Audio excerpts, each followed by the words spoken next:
All right, guys, welcome back to another episode of the Babbles Nonsense podcast. And today I wanted to say I'm tired of being silent. Not in an angry way, not in a calling anyone out way, just in a realistic, observational way. Because for a long time, I've watched certain dating patterns repeat themselves, not just in my life, but in my friends' lives, in conversations with women, in messages I get from listeners, and honestly, in the culture at large. And mostly I blame it on dating apps and social media.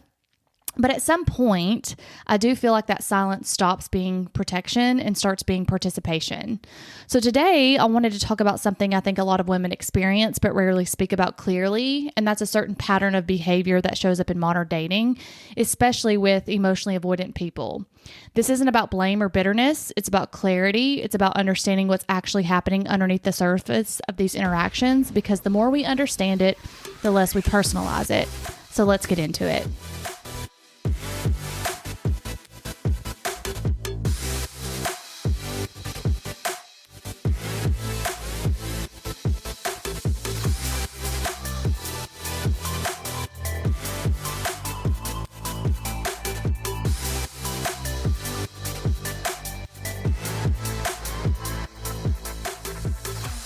All right, guys, I'm going to try to navigate this conversation by myself without Menu here.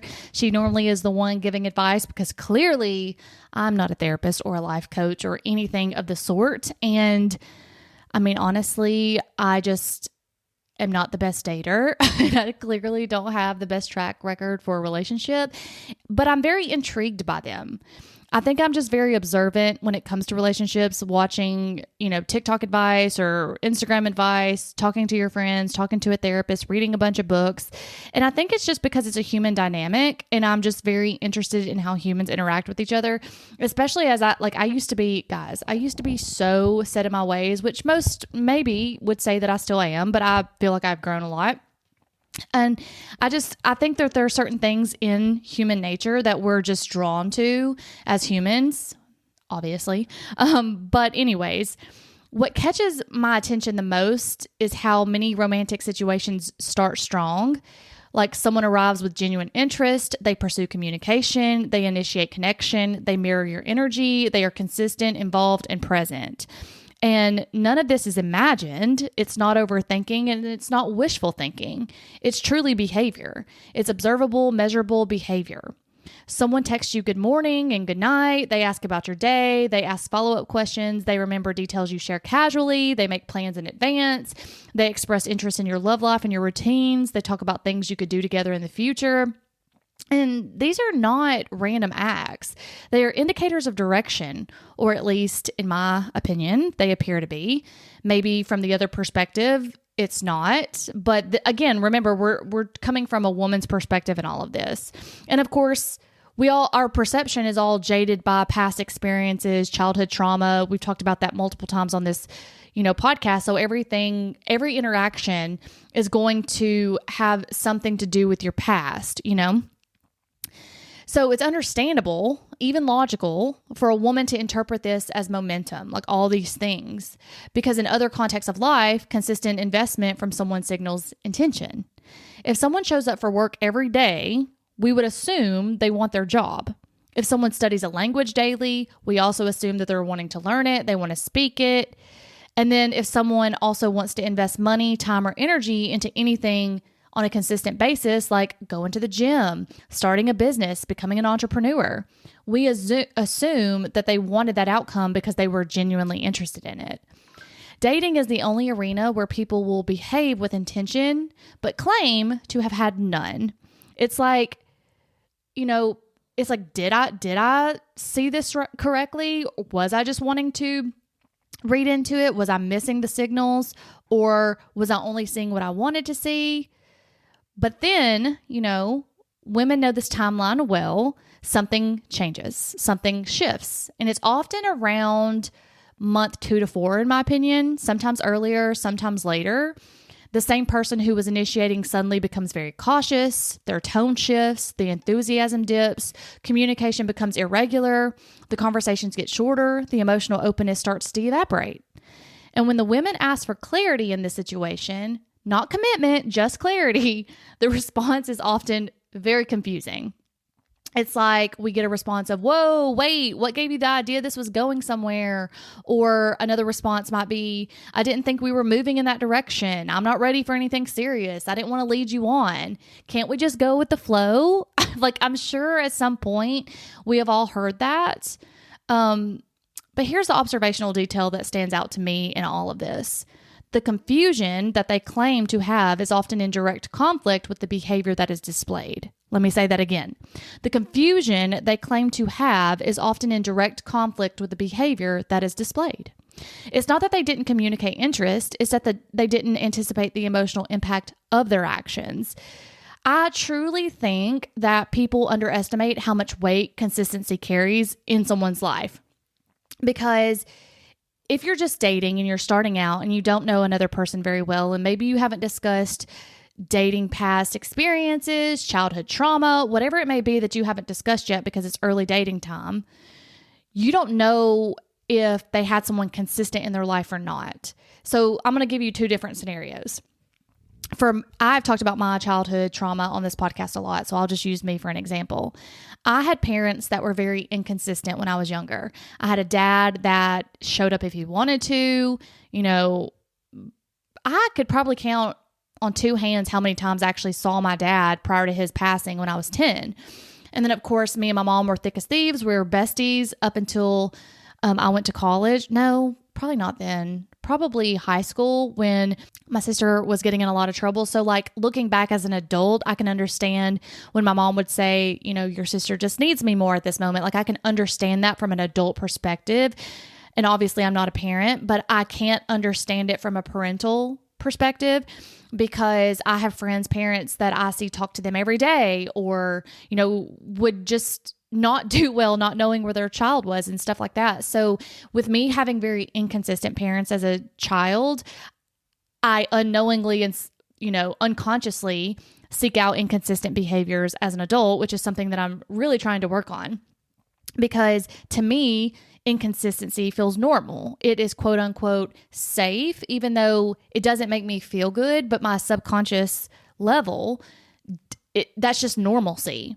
And then you might have someone where they did have very consistent parents or consistent, you know, just consistency in their life in general. Like maybe they, you know, were dropped off at school at the same time, picked up at the school at the same time. Their mom was off of work at the same time and they cooked dinner every night at the same time. And there was just a lot of consistency. So they can spot inconsistency and red flags a little bit easier. But it doesn't mean that the feelings are not the same. It doesn't mean that the person that was dating you, and again, like I said, you don't know what the childhood trauma is unless you talk about it. And then I'll just side note this, if you do talk about it in the early dating times and they still act that way, boy, bye. But anyways, I do think that people underestimate how much weight consistency does carry. And I also think that they underestimate how much depth emotional openness creates. They underestimate how much effort shapes expectations. So like and we've talked about this on previous podcasts. So when you are doing something at the very beginning of early dating stages, you are setting up, both men and women are setting up expectations throughout the relationship.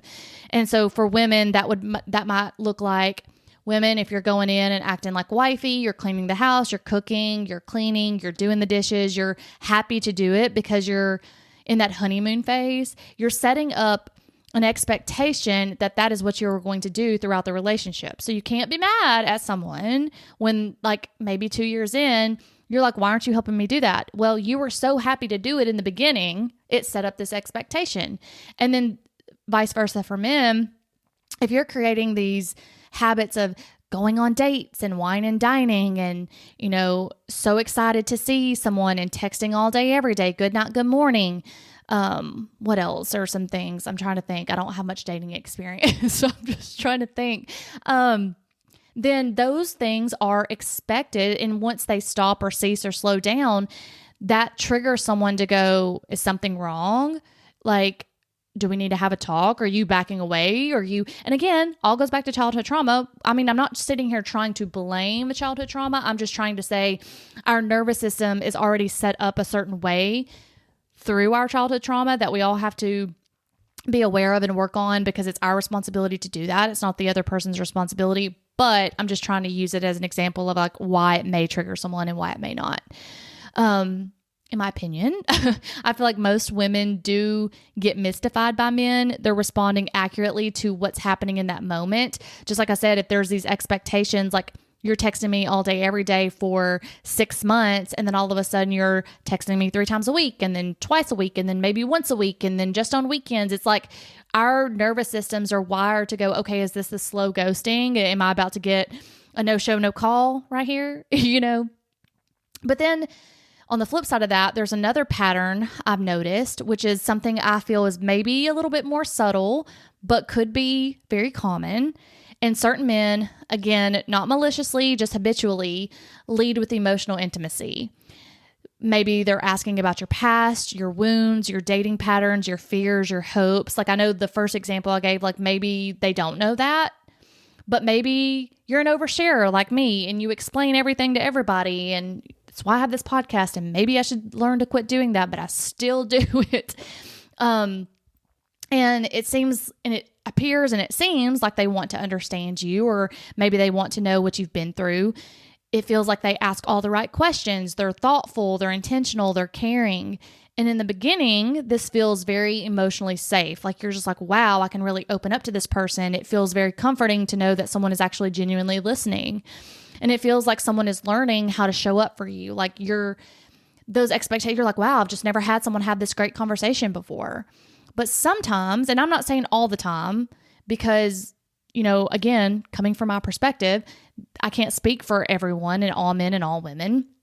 But sometimes it does feel like this information becomes less of a guide. Like you're giving them like, hey, this is how I've been treated in the past and I don't really like it. And it becomes more of a blueprint. And maybe that's also unconsciously, like in their subconscious, that they don't even realize they're doing it. Maybe that have always been their pattern all along, and y'all were just magnetically brought together. I don't know. This is just me rambling. Because it feels like sometimes when you're telling these stories, they are learning what makes you feel secure, and they're learning what consistency means to you. Maybe they're learning what your love looks like, what your triggers are, how you bond, how you attach, your love languages, all the things. Because that's what early dating stages is about, right? To see if y'all are compatible, to see if this works, and see if it's compatibility, not just chemistry, or both, or just chemistry. It's all a learning thing. And instead of using that insight for protection, I feel like sometimes it's used for connection, and connection that maybe they're not intending to maintain, because they know going into this that they're not really looking for something serious or like a relationship at that moment. So what looks like vulnerability sometimes can come across as strategy. And I'm not saying, again, it may not be intentional. Sometimes I think people do things, it's not to be manipulative, but maybe it's a little convenient for what they need in the moment, a way to gain emotional access without earning long-term responsibility. And eventually that performance, it does plateau, because you cannot consistently perform emotional availability you don't actually possess. And this is where I know me and you would pop in and go, this is when the mask falls off, because everyone can wear a mask. Usually, she says, between 3 and 6 months. Some people let theirs down sooner. Some people can carry it on. I think she said, don't quote me on this, but I think she said in one of the podcasts that she tells everyone not to get engaged before the 1 year mark, because some people can extend their mask up to the 1 year mark, and you just want to know who someone truly is before that, or like when that mask comes off. And it's not really a shift, the shift isn't the mask is falling. It's that mask is expiring. Like that's not who they truly are. And that's really important, because if the mask were just falling, then they could just pull it right back up, right? But if that's not who they genuinely are at their core and what they truly want in their heart of hearts, then it is an expiration date, because they don't want to do it anymore. And then that's either when you quote unquote grow apart, you break up, the fights start, whatever it may be. But I also need to talk about staying accountable where it needs to be, and like where I stay accountable and where many women may see themselves in this is that we have to acknowledge that we do participate in these dynamics by giving the benefit of the doubt. Sometimes we overinterpret short-term consistency as long-term capacity, and there's a huge difference between the consistency and the capacity. We see emotional intensity as emotional maturity. Sometimes we assume that a strong start guarantees a stable middle, and sometimes we confuse potential with reliability. Potential feels very exciting, and consistency feels safe. So again, depending on your childhood trauma, sometimes consistency, if it feels safe, might feel uncomfortable because you're not used to feeling safe. You're not used to being in a secure relationship with yourself, with your parents, with your friends, because that's not something that you were taught. That's not something that you've had consistently, So it feels like boredom. I've said this on the podcast before. Like sometimes like when you're in a relationship, you're like, I'm just bored. It's not exciting. Sometimes that just means you're in a very safe relationship, which you have to judge your own relationships. Like I'm just speaking in blanket terms, and I know that blanket terms don't go for everybody. But anyways, getting back to the topic, intensity is not the same thing as intention, and emotional availability is not the same thing as emotional readiness. When you observe objectively, the pattern becomes very clear, and women often give more credit to early behavior than it deserves. I know I'm guilty of this myself, and men often underestimate how powerful early behavior actually is.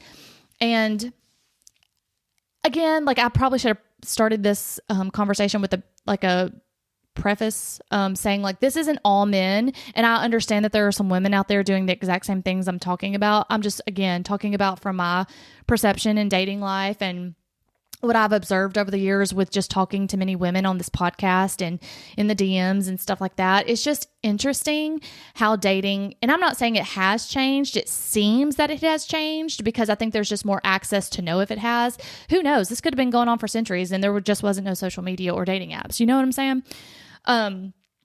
But we can also, like moving on off that, because I was getting on a tangent and I just realized I was, it can become interesting when we start looking at ages when it comes to dating, because you would expect these patterns from someone in their 20s, people still developing emotional language, still forming identity, still figuring themselves out, right? Like that's what we're all about in our 20s.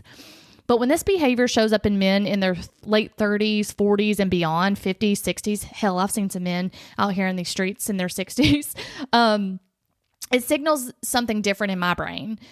It's not immaturity, but maybe a lack of internal clarity. These are men who manage careers, homes, finances, co-parenting schedules, personal responsibilities. These are men who understand accountability in every area of life, except maybe their emotional one. It's not that they don't know what they want, it's that they don't want to be responsible for the impact of what they're doing.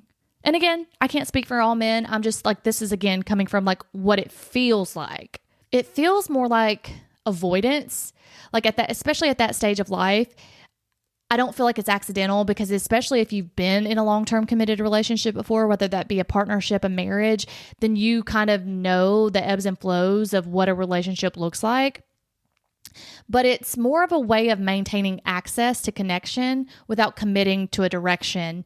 And I get it. Like some people, like maybe they were married for 10 plus years and they're not ready to jump into something else, or maybe they don't want marriage again at all because maybe the marriage prior to that kind of scarred them. Kind of like how I talk about childhood trauma. We can have adult trauma too, and that's okay. But I think that's where it's got to be communicated, right? Like it's got to be like upfront, honest, and be like, hey, like, look, this is all I have the capacity for. Be here or don't, and let the other person decide. And I think that's where the mix-up comes, because I'm talking like I've been on dating apps before where the whole profile is like, I want a relationship, it tells you like, what are you looking for? And it says like relationship, long-term commitment, short-term commitment, whatever the options are. And then you go on some dates with these guys, and it seems to be going really nice. Like you're talking every day.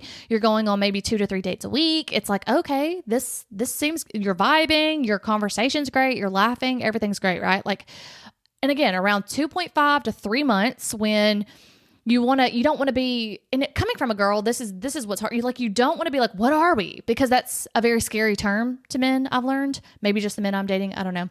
And you don't want to be that person that's like, what are we doing? Because you're not trying to force a relationship or be like,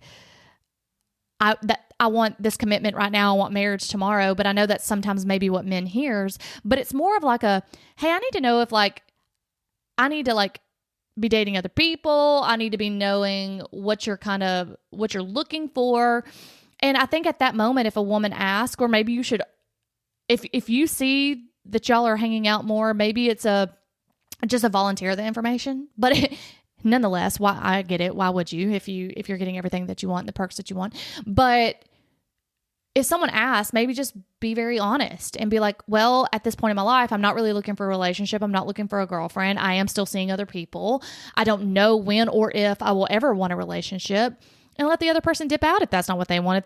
If that person wants to stay around, which I've been the girl that stays around, because we do fall in love sometimes with potential in people, thinking, but they're just so great. Like if they would just stay this way all the time. But then after reading some books and talking to, therapists and stuff like that, like, no, that's not how it is. If you can't love someone where they are in that moment and like without changing them, then it's time to move on to the next person, because doesn't mean they're a bad person. It just means that y'all aren't compatible in that moment.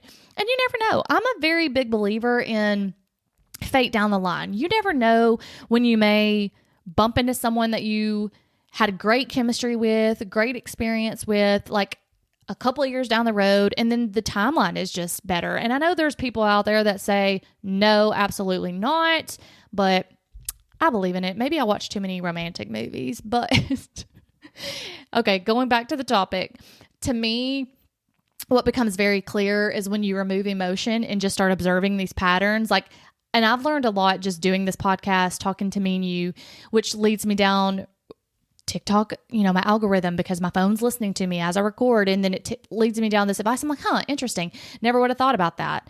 Whereas before, in my teens and 20s, like if somebody said something that I didn't believe, I'd be like, absolutely not, whatever. But now I'm actually very interested in other people's opinions.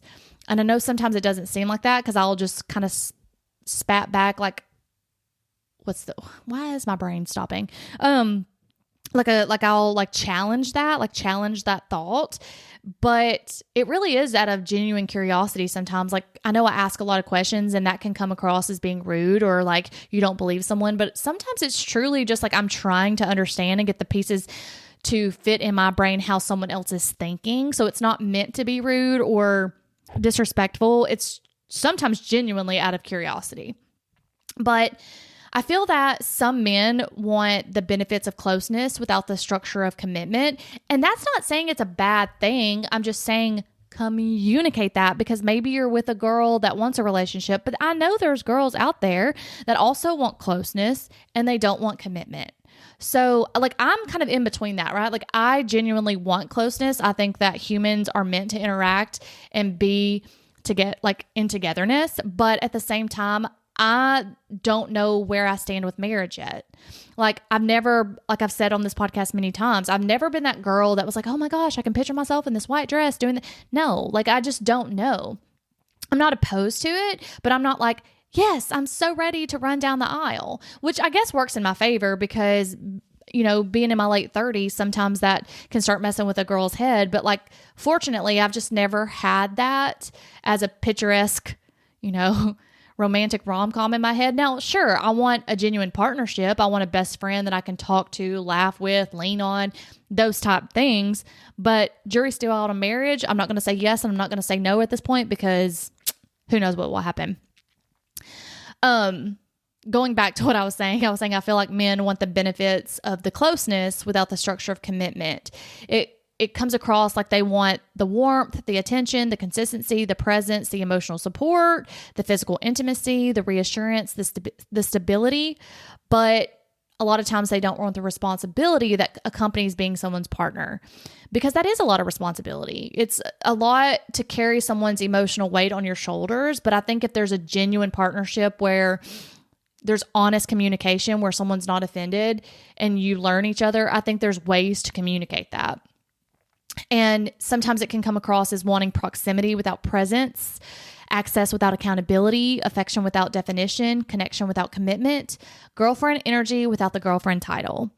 And when that imbalance gets named, the woman becomes the problem. So like when we call it out or we're saying we're feeling this way, it's, comments like, you're moving too fast, or you're reading into things, or you're putting a lot of pressure on me. You have high expectations, whatever blanket statement you can put there, those come. But again, from an observational standpoint, women aren't creating pressure. We're just identifying structure. We're not asking for a title sometimes. We're asking for clarity that matches the reality. We're asking for, you said all this in the beginning, where's the action to follow it up? And I know a lot of my friends will be like, just don't communicate that, just leave. And I'm like, yeah, but I don't know, maybe I should learn that. I'm just huge on communication, maybe too much so. But when the behavior, like the action and the talk don't align, that's when confusion happens. And I think that's when things break down and we're just trying to all understand. And through all of this, what I've said, like that's why I'm kind of done being silent about it. Not because I'm angry and not because I'm hurt, but because just sitting here observing over the course of, I think the podcast will be either 5 or 6 years old this January. I think 6, because I started it in 2020. And just talking to a lot of people, I just feel like truly observing without honesty can become self-betrayal. Like you'll fall into these gaps. So I think it's good to talk about it. I think it's good to have that connection and to have people relate, because silence allows patterns to continue. But when you get clarity, it interrupts it. And speaking about patterns, it's not to blame any men. It's not to call out anyone. It's just to simply acknowledge reality and the perception that I have as a woman dating. It gives language to experience women constantly second guess. Because once you see that pattern, I feel like you stop personalizing it. You stop thinking you did something wrong. You stop trying to win someone over. You stop attaching meaning to inconsistency. You stop romanticizing potential. You start making decisions based on what's actually happening in that moment and not what you hoped would happen. Because like me and you has always said, we tell ourselves these stories, right? And you got to get out of the story. You got to see what's happening, the truth in front of your face, and genuinely connecting with that. So I guess where does that leave me? For me, I feel like I'm in more of an intentional place now. I don't feel like I'm colder. I don't feel like I'm trying to be guarded. I feel like I'm just trying to sit back and observe and trying to, for me, grow as a human as well, because I know I'm not perfect and I know I do a lot of things wrong or inconsistent myself, and it's human nature. And so I don't want to hurt anyone. I don't want to be hurt. And I feel like choosing men whose actions don't need interpretation is where I'm at now. Choosing connection that builds at a steady pace instead of an intense one. Choosing consistency over chemistry, patterns over promises, emotional responsibility over emotional convenience. That's where I'm at. Because maturity isn't about avoiding disappointment. It's about refusing to recycle it. And peace never comes from silence. It comes from clarity. Silence protects the pattern. Clarity is protecting me. So I'll end it there, guys. I hope you liked this. If you did, share it with someone you know needs it. But until next time, bye.